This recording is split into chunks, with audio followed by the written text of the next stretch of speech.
मित्रों, आपकी बात आपके साथ राकेश मोहन त्यागी यूट्यूब चैनल के दद्दा मेरे आज 28 अक्टूबर के सायकालीन जब 385वें अंक में आप सभी को मेरी राम राम। दद्दा आज जा अंक की चर्चा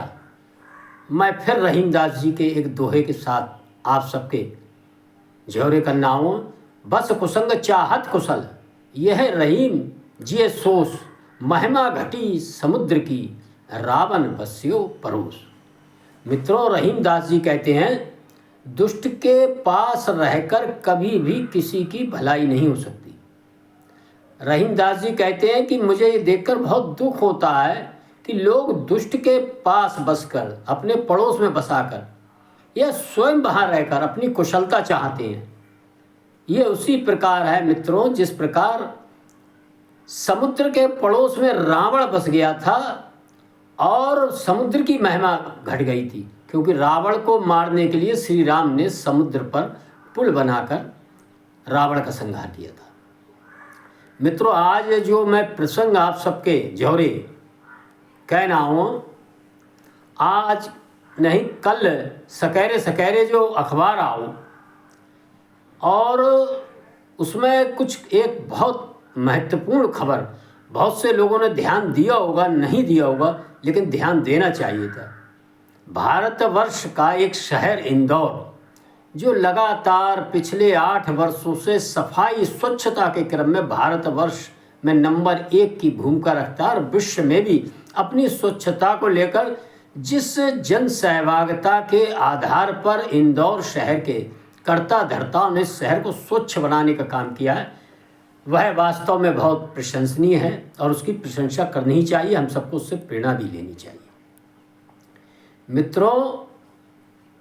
लेकिन इस भौतिक रूप से स्वच्छ शहर के बीच किस प्रकार कुछ लोग, कुछ वर्ग विशेष के लोग अपनी कुत्सित मानसिकता दद्दा मेरे बैरवानिन के प्रति, अपनी महिलाओं के प्रति, अपनी बच्चियों के प्रति हम सबकी किस प्रकार की कुत्सित मनोभावना रखते हैं इस स्वच्छ शहर में। इससे पता लगता है कि केवल भौतिक रूप से स्वच्छता ही जरूरी नहीं है, मानसिक रूप से, आत्मिक रूप से भी व्यक्ति को स्वच्छ और संस्कारों से युक्त रहने की बहुत बड़ी आवश्यकता है। वरना इंदौर जैसा जो स्वच्छता के क्रम में भारतवर्ष में अपना स्थान रखता है, आज इस घटना के कारण किस प्रकार शर्मिंदगी सी महसूस हो रही होगी वहाँ रहने वाले लोगों को। वही नहीं, उनकी उस शहर के एक निवासी अकील खान ने जो वहाँ इस समय आप सबको ध्यान होगा महिला विश्व कप का जो मैच चल रहा है उसके अंतर्गत ऑस्ट्रेलिया की महिला टीम, क्रिकेट टीम वहाँ आई हुई थी और उसकी 2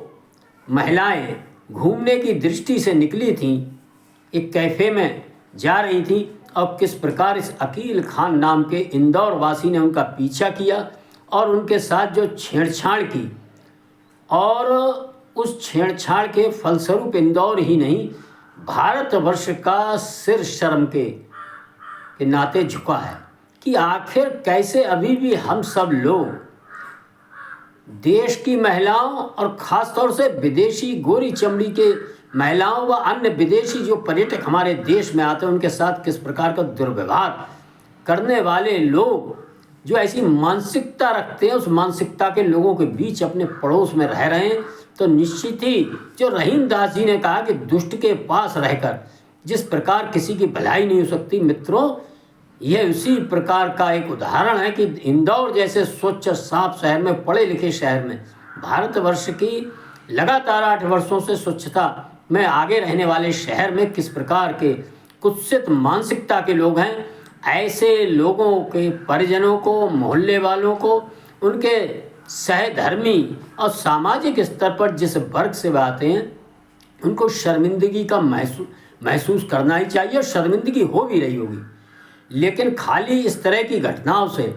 हम अपना पल्ला नहीं झाड़ सकते। मित्रों, जिस प्रकार जन सहभागिता के आधार पर इंदौर ने अपने को स्वच्छता के क्रम में आगे रखने का काम किया है, मेरा इंदौर ही नहीं, आप सभी से, खास तौर से हम अपने युवाओं बच्चों को, अपने परिवारों से ऐसे संस्कार देने का काम करें कि वह हर महिला में अपनी माँ और हर बेटी में अपनी बहन के स्वरूप का जब दर्शन करेंगे, अपने परिवार की महिला समझकर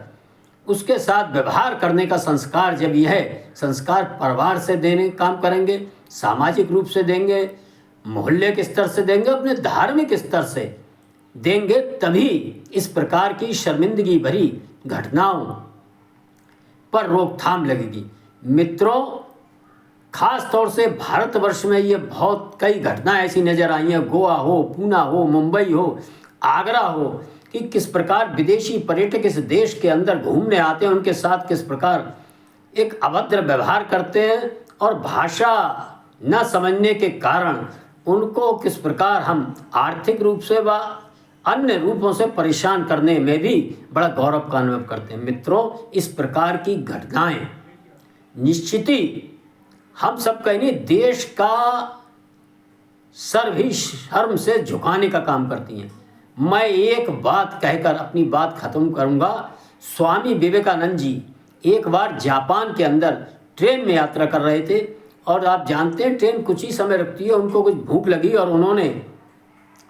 एक स्टेशन पर सेब खरीदे थे और शायद 2 या 3 सेब थे, उनमें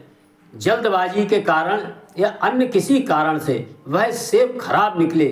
और उनके सामने की सीट पर बैठा एक जापानी बच्चा छोटा सा, वह सब देख रहा था कि किस प्रकार इन सन्यासी ने भारत से आए, इन्होंने मेरे देश के अंदर आकर सेब खरीदे, लेकिन वह सेब खराब थे। और ये गलत भाव लेकर जापान के बारे में जाएंगे कि जापान के एक फेरी वाले ने स्टेशन पर इनको सड़े हुए सेब दे दिए। स्वामी विवेकानंद जी ने वह सेब फेंक दिए थे और अगली स्टेशन आने पर उस बच्चे ने चुपचाप जाकर उतने ही सेब सही से खरीद कर स्वामी जी को भेंट किए। जब स्वामी जी ने पूछा कि मैंने तो कुछ कहा भी नहीं था, लेकिन उस बच्चे का जो जवाब था वह हम सबको सुनना चाहिए, मनन करना चाहिए। और ध्यान, उस बच्चे ने कहा कि ये मेरे देश का अपमान था कि मेरे देश में आकर पैसे देकर एक कोई विदेशी व्यक्ति सामान खरीदता है और उसे सामान खराब मिलता है, तो ये वह अपने देश में जाकर मेरे देश की क्या छवि लेकर लौटेगा। इसलिए मेरा आग्रह है कि आप ये सेब स्वीकार करें। स्वामी विवेकानंद जी इस छोटे से बच्चे की इस देशभक्तिपूर्ण सोच को देखकर नतमस्तक हो गए और उन्होंने कहा, नेपाल को क्षमा करें, जापान को कोई झुका नहीं सकता। जापान निश्चित ही एक उन्नतशील राष्ट्र के रूप में आगे बढ़ने वाला है। मित्रों, हम सबको भी प्रेरणा लेनी चाहिए और जैसे इंदौर में जो घटना हुई है, खाली अच्छे कपड़े पहनने से, अच्छा साफ शहर बनाने से, स्वच्छ शहर बनाने से नहीं, उस शहर के बीच अकील खान जैसे व्यक्तियों की जो कुत्सित मानसिकता उनके अंदर भरी है, ऐसे लोगों के बारे में हम सबको भी चिंतन मनन करना चाहिए। आखिर सामाजिक रूप से हम उनका किस प्रकार उन ऐसे तत्वों पर रोकथाम लगा सकते हैं। मेरा अनुरोध है कि इस YouTube पर जो आप कमेंट्स दें, उन कमेंट्सों के माध्यम से अपनी राय जरूर जाहिर करें। क्या ऐसे लोगों को अगर लगातार 2-3 घटनाएं होती हैं तो शहर से बाहर कर देना चाहिए, तड़ी पार कर देना चाहिए। ऐसे लोग अगर 2-3 घटनाओं में लगातार लिप्त पाए जाएं, खासतौर से महिला उत्पीड़न छेड़छाड़ से संबंधित ऐसे लोगों को स्थायी रूप से जेलों में रखना चाहिए। उनके परिवार, उनके समाज और उनके अन्य जो मोहल्ला है, बस्ती है, वहाँ के लोगों को आखिर इस प्रकार के लोगों का जन सहभागिता के आधार पर किस प्रकार से सुधार के रास्ते पर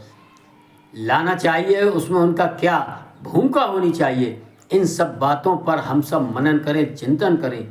और सबसे बड़ी जो इस प्रकार की शिक्षा देने का काम है वह हमारा आपका सबका परिवार होता है। मेरा अनुरोध है कि एक बार हम सब अपनी बच्चियों से ज़रूर पूछते हैं कि आप इतनी देर से कहाँ थी, वहाँ क्यों खड़ी थी, यहाँ क्यों नहीं आ रही थी। लेकिन कहीं ना कहीं हम अपने बच्चों से भी पूछें, अपने लड़कों से भी पूछें, अपने बेटों से पूछें कि आखिर इस प्रकार की घटनाओं में कहीं वह तो शामिल नहीं होते हैं, उनके क्या मनोभाव हैं। इस बारे में भी मनन चिंतन करेंगे तो निश्चित ही इंदौर जैसी व देश के अंदर ऐसी घटनाएं जो महिला उत्पीड़न संबंधित होती हैं उनमें रोकथाम लगेगी। और ख़ास तौर से जो बाहर से खिलाड़ी आते हैं, क्योंकि आगे आने वाले समय में राष्ट्रमंडल खेलों का भी भारत को मेज़बानी मिलने वाली है। जिस प्रकार देश उन्नति के रास्ते पर लगातार आगे बढ़ता जा रहा है, वह उसे ओलंपिक देशों की भी आने वाले समय में जिम्मेवारी मेज़बानी मिल सकती है। लेकिन यदि हमने विदेशी महिलाओं के प्रति, विदेशी मेहमानों के प्रति अपना नज़रिया नहीं बदला और किसी भी महिला के प्रति यदि उसके खिलाफ छेड़छाड़, अपराध और इस प्रकार की अन्य जघन्य घटनाएं करने की मानसिकता नहीं बदली, तो हम सच्चे मानव कहलाने के अधिकारी नहीं होंगे। हम सच्चे भारतीय नहीं बन सकते। और भारत की, हमारी स्वयं अपने परिवार की चाहे कितनी भी उन्नति हो जाए, लेकिन इस प्रकार के लोग यदि हमारे परिवार में, हमारे समाज में, हमारे शहर में, हमारे देश में रहते हैं तो कहीं भी हमारी महिमा नहीं बढ़ सकती। ये उसी प्रकार हमारी महिमा पर एक बदनुमा दाग रहेंगे। जिस प्रकार समुद्र के किनारे रावण बस गया था, रावण की महिमा घटी थी, निश्चित ही कहीं न कहीं हम सबकी भी महिमा घटेगी। इन घटनाओं को देखकर हम सबको मौन नहीं रहना चाहिए, चुप नहीं रहना चाहिए और ऐसे लोगों के